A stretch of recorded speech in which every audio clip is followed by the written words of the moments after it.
Hello, my friends, my learning friends. I thought I'd do a little short snippet on something that I think can work in all classes and something that teachers should think about. Kids always call people Mr. and Mrs. If you notice this in school, they don't call you by your name. Hey, Mrs., Mr., hey, Mr., I gotta go to the bathroom, Mr. Hey, Mr., do we have homework? Hey, Mrs., Mr. That's not a name. So I've always told myself, like, how disrespectful for me to respond to that. How disrespectful to that child, because what I'm telling that child when I respond to that is that I don't care. I don't care that they know me as a person. I don't care that they don't know my name. I don't care that we don't have a connection. So one of my philosophies has always been give kids the unexpected. And sometimes the unexpected is just the right thing to do, which is, Mama never called me Mr. My name is Mr. Hughes. Your name is Frederica. Let's use those names because you're important to me and I want you to know who I am and I want to know who you are. And I would tell kids that all the time. And not only would it get rid of that, Mr. Mrs. thing, which is just like so not relationship orientated.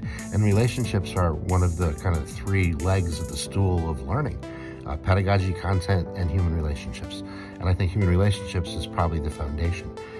You can't have a powerful learning experience or facilitate one with somebody that you're not connected to in some way. And that kid needs to know that.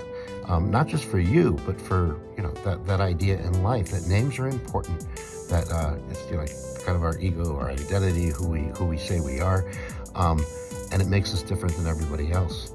So don't respond to Mr. and Mrs. and tell the kid, I don't want to disrespect you. I'm not going to answer that.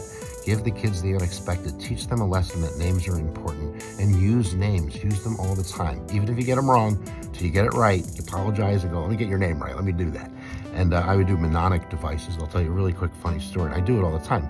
I taught like 2,000, 3,000 kids, and I'm pretty good at remembering names. So I do it with everybody that I meet. And bar a few weeks ago, having